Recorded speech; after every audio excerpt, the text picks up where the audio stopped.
אנחנו הולכים לתת הזדמנות שנייה לקנבס ישן.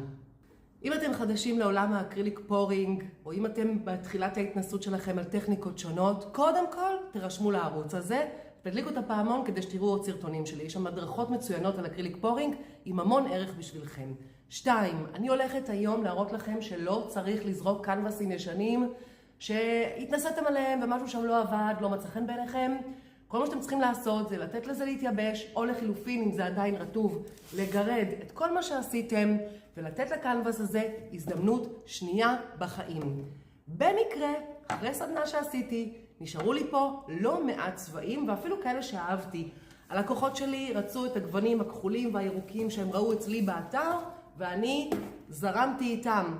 נחמד הבדיחה. לקחתי איזשהו קנבס שעשיתי עליו איזשהם התנסויות כרגיל, ואני לא רוצה לזרוק אותו לפח, הוא גם לא גדול והוא לא יקר, אבל אפשר לתת לו חיים חדשים. אז אינטרו קטן שאפילו מתאים לצבעים, והתחלנו.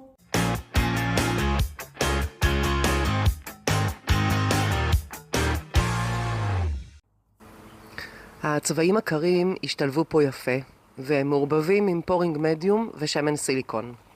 בסדנאות שלי לומדים גם את היחסים הנכונים בהתאם לטכניקה. הטכניקה שאדגים פה היום נקראת סווייפ פור. אני מוזגת את הצבעים אל הקנבס באופן רנדומלי. אני שואפת לחסות כמה שאפשר מהקנבס בעזרת תערובת הצבעים. אני משאירה מרווח בין שני אזורים שבחרתי. אני מוזגת איך שבא לי. אין חוקים. זו עבודה חופשית. אמנות פלואידית היא משחררת מאוד ומאפשרת לנו לצאת ממסגרות. מה שביום יום לא תמיד מתאפשר לנו.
לאחר מילוי כל השטח בצבע, אני ממלאת את המרווח בצבע לבן, שגם הוא מעורבב בפורינג מדיום ובשמן סיליקון, ובעזרת הצבע הזה אני אבצע את פעולת הסווייפ. היא מתבצעת בכל מיני דרכים, אבל אני מעדיפה לקחת נייר מטבח סופג, להשפריץ עליו מעט מים, ואז בעצם להעביר אותו בצבע. ממש באופן שאני מדגימה פה.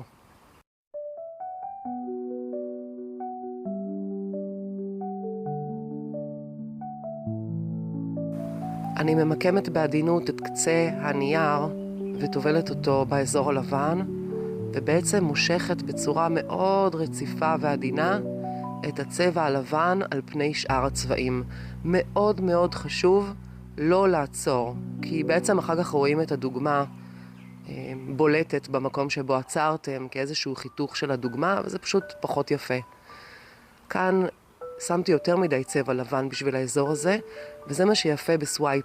סווייפ היא טכניקה שאפשר לעבור שוב ושוב על הגוונים, לא יותר מדי, כי אז הם מתערבבים, ופשוט לבצע שוב את המשיכה עד שאנחנו מקבלים דוגמה שמוצאת חן בעינינו.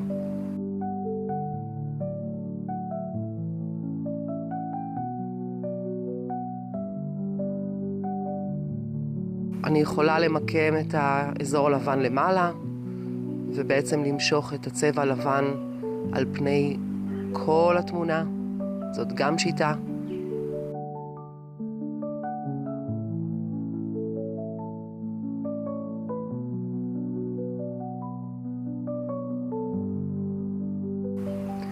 בעזרת ברנר או להביור, אני בעצם מפוצצת בועות אוויר שאולי נמצאות בתוך התמונה שלי, ובעזרתם גם עולים כל מיני תאים מאוד מעניינים של צבע מתחתית התמונה אל פני השטח.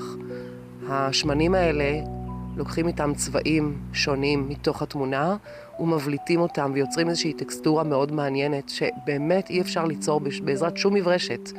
וזה מה שיפה ומושך כל כך באומנות הפלואידית. הנה התמונה שקיבלנו מזוויות שונות.